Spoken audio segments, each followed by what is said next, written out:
तो hello students, नमस्कार, जय हिंद। Welcome back to your official YouTube channel अनजान का ज्ञान। इस वीडियो में हम लोग कक्षा 10वीं की पहली पोयम डस्ट ऑफ स्नो को हिंदी में कवर करेंगे, जो कि रॉबर्ट फ्रॉस्ट की लिखी हुई कविता है। तो चलिए विदाउट एनी डिले करते हैं इस चैप्टर की शुरुआत। उससे पहले अगर अभी तक आपने इस चैनल को सब्सक्राइब नहीं किया है तो प्लीज़ इसे सब्सक्राइब कर लें।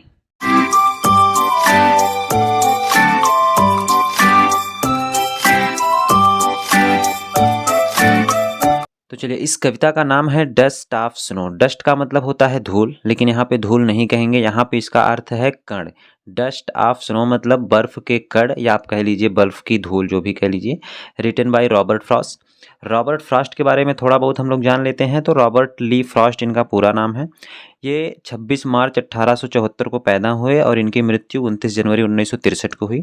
यह एक अमेरिकन पोएट थे, यानी कि अमेरिका के कवि थे। इन्होंने बहुत सारी रचनाएं लिखी। तो ज़्यादा कुछ पोएट के बारे में पूछता है नहीं, इसलिए हम लोग पोएट के बारे में ज़्यादा कुछ जानेंगे भी नहीं। तो चलिए, हम इस पोएम को शुरू करने से पहले हम लोग थोड़ा सा पढ़ेंगे अबाउट द पोएम, यानी कि इस पोएम के बारे में। इस पोएम के बारे में लिखा क्या गया है, कवि इसमें कहना क्या चाह रहे हैं, थोड़ा सा हम लोग ये जानेंगे। उसके बाद पोएम की स्टार्टिंग करेंगे। तो कह रहा है कि the poem, Kavita dust of snow मतलब बर्फ की कण या बर्फ की धूल, बाय रॉबर्ट फ्रॉस्ट मतलब जो कि रॉबर्ट फ्रॉस्ट द्वारा लिखी गई है, is a simple and short poem. एक साधारण और छोटी सी कविता है, येट फिर भी with a deeper and larger meaning, फिर भी यह एक गहरे और बड़े अर्थ वाली कविता है। यानी कि डस्ट ऑफ स्नो जो कि रॉबर्ट फ्रॉस्ट द्वारा लिखी गई कविता, यह एक साधारण सी छोटी कविता है, फिर भी गहरे और बड़े अर्थ देने वाली कविता है। द पोएट एक्सप्लेन्स, कवि वर्णन करता है, व्याख्या करता है कि हाउ कैसे एन एक्ट एज पेटी, पेटी का मतलब होता है छोटा सा, कि एक छोटा सा कार्य एज एक्सपीरियंसिंग स्नो, एज मतलब जैसे, एक्सपीरियंसिंग मतलब अनुभव करना, स्नो मतलब बर्फ का, ऑन वंस बॉडी मतलब किसी एक के शरीर पर। तो कहेंगे कि किसी के शरीर पर बर्फ के अनुभव करने जैसा छोटा सा कार्य can brighten one's day up, किसी के दिन को चमकदार बना सकता है। ब्राइटन मतलब चमकदार, या फिर कह लीजिए अच्छा बना सकता है, सुखमय बना सकता है। तो कह रहा है कि कवि वर्णन करता है कि कैसे किसी के शरीर पे बर्फ के अनुभव करने जैसा एक छोटा सा कार्य किसी के जीवन को सुखद बना सकता है। The message of the poem, कह रहा है इस कविता का संदेश, इज पुट इनटू वर्ड्स, शब्दों में पिरोया गया है, bye Robert Frost, Robert Frost के द्वारा। तो कह रहा है कि इस कविता का संदेश रॉबर्ट फ्रॉस्ट के द्वारा शब्दों में पिरोया गया है। Always always a larger significance, जो हमेशा हमेशा एक बड़ा महत्व रखते हैं। यानी कि इस कविता में आपको ये दिखाया गया है कि कैसे किसी मतलब एक बर्फ का, किसी के शरीर पे एक बर्फ के कण के गिरने जैसा छोटा सा कार्य ही उसके पूरे दिन को बदल दिया है ना। तो इस कविता, ये तो पहली बात तो ये कविता बहुत छोटी सी है, लेकिन इसकी मीनिंग बहुत ज़्यादा है। तो लिखा कम गया है, आपको समझना ज़्यादा है। तो इसके अगर आप भाव को समझेंगे तो कविता आपके लिए बहुत ही अच्छी लगेगी, और अगर शब्दों पे जाएंगे तो शायद थोड़ी सी डिफिकल्ट आपको नजर आए, फिर भी आपको समझ में आएगा। तो चलिए करते हैं इस कविता की शुरुआत। कविता को शुरू करने से पहले हम आपको बता दें कि जो कवि हैं, यानी कि रॉबर्ट ली फ्रॉस्ट, इनका मूड बहुत ही सैड है, बहुत ही ऑफ मूड है इनका, बहुत दुखी मूड में है।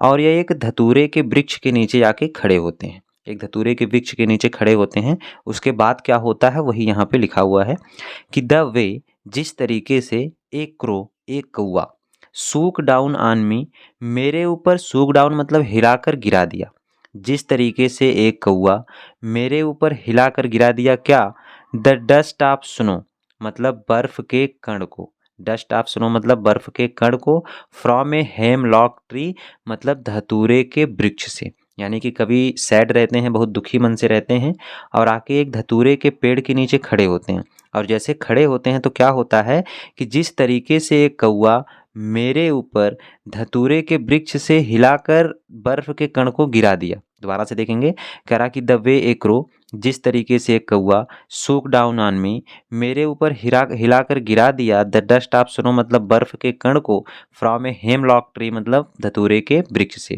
तो जिस प्रकार धतूरे के वृक्ष से एक कौआ मेरे ऊपर बर्फ के कणों को हिलाकर गिरा दिया, तो क्या हुआ, अगले स्टैंजा में लिखे हैं, क्या हुआ कि has given my hurt A change of mood, उसने गिवन माई हर्ट मेरे हृदय को चेंज ऑफ मूड मतलब मेरे हृदय की मनोदशा को बदल दिया। मूड का मतलब क्या होता है? मनोदशा। चेंज मतलब बदल दिया, माई हार्ट मतलब मेरे हृदय के।